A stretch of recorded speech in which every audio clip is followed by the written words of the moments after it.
World War III was a global and ultimately unclear conflict on Earth in the mid-21st century. Over 600 million people died in the war, and human civilization nearly collapsed, resulting in a period known as the post-atomic horror that lasted into the early 22nd century.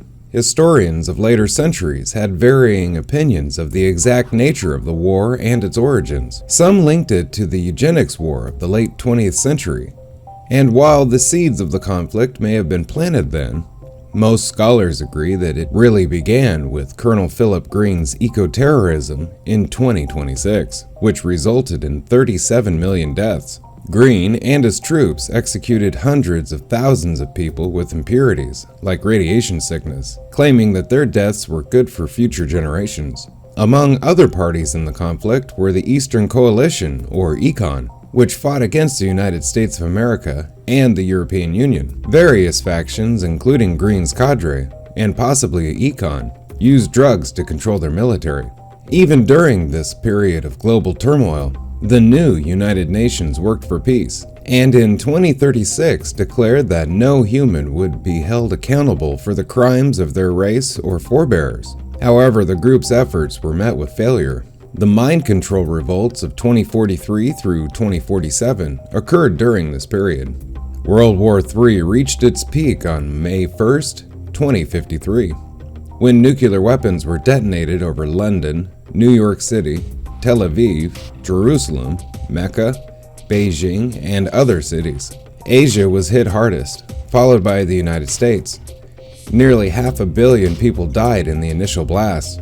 Washington, D.C. and the surrounding 3 states were blown off the map, and Earth was plunged into a nuclear winter that lasted most of the next decade. The post-atomic horror that followed severely destabilized civilizations all over the world as governments fell, and terrorist groups and rogue states detonated suitcase nukes and released biological weapons.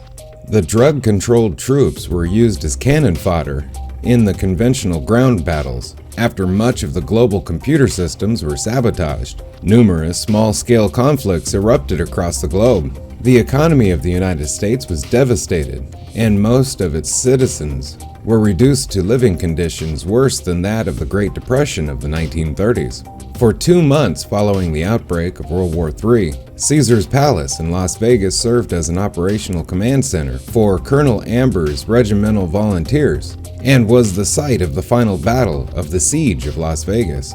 When the extent of the devastation became clear, the remaining governments gathered in San Francisco to sign a peace accord. Even so, there were those who wished to keep on fighting, like Colonel Green and others of his ilk. After Green's death, one of his lieutenants, Colonel Adric Thorson, continued terrorist strikes in the name of the Optimum movement, and by the 2070s gained control of Great Britain. The aftermath.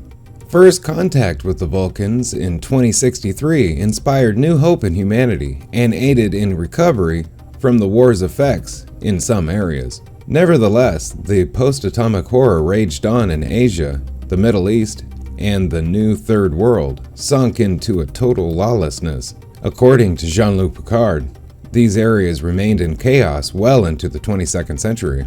Gradually, as the post-atomic horror declined, new attempts at unified global alliances sprung up, including the European homogeny circa 2123. These alliances eventually formed the genesis of the United Earth in 2150. World War III's legacy was far-reaching and continued to be felt 100 years later. The war eventually became a popular subject in the recovered film industry. The philosophy of the neo-transcendentalism was founded to advocate a return to a simpler life, in response to the devastation advanced technology had brought humanity. Other, less benign schools of thought emerged, including xenophobia, exemplified by the Back to Earth movement and its more aggressive cousin, Terra Prime, an outgrowth of Green and Thorson's Optimum philosophy. Ultimately, World War III and First Contact marked the turning point for humanity. In the aftermath, mankind came together, putting aside the differences of race and culture, and unified in a way never before seen.